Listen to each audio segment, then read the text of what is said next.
Gospod Kavčič, SNG Maribor ima pester program. 8. februar je bil, kaj se je dogajalo pri vas, je bil obisk kaj večji kot čez celo leto? Torej, SNG Maribor ima skozi vso sezono bogat program in tudi okoli kulturnega praznika ni bilo nič drugače. Tik pred slovenskim kulturnim praznikom smo premierno uprizorili slovensko opero Viktorja Parme Zlatorog, ki je bila potem uprizorjena tako na predvečer, kot potem tudi na sam kulturni praznik in zelo nas veseli, da si je predstavo prišlo pogledati tudi, bom rekel, dobršen del občinstva, ki ne sodi med našo abonentsko publiko, naprimer iz Trbovlja se je pripeljal en avtobus. Prav tako smo imeli pa v Drami predstavo za izven predvečer kulturnega praznika, ki je bila tudi zelo lepo zasedena. Kaj pa kultura nasploh po vaših izkušnjah? Ali so Mariborčani nekako pridejo na to hrano za dušo, da užijajo to kulturo? Z vidika gledališča lahko povem, da imamo veliko, bom rekel, zelo zveste publike in to nas zelo veseli. Kaj pa v ostalih dnevih, razen 8.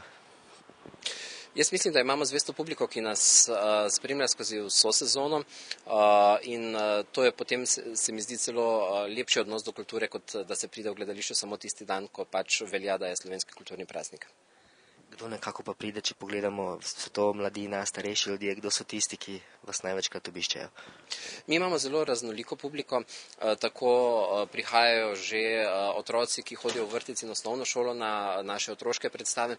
Potem imamo zelo veliko abonentov, ki so vpisani v tako imenovane dijaške abonmaje, na kar je seveda potem tukaj količina abonmajev, ki sodijo v tisto klasično abonentsko ponudbo.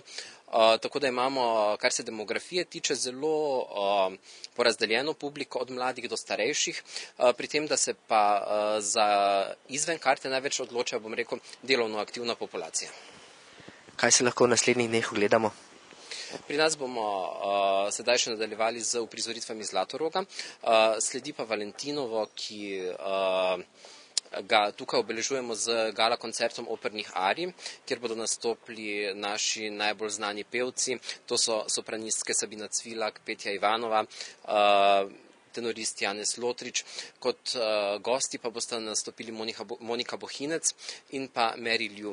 Potem pa konec meseca pripravljamo še 2 premieri in sicer v Drami komedijo Pornoskop ali kaj videl Butler, ki bo zagotovo nasmejala občinstvo, tako da naj si vsi tisti, ki bi jih to zanimalo, karte priskrbijo zelo hitro, in seveda moderni balet Dvojček, ki ga pripravlja hrvaški koreograf Staša Zorovac.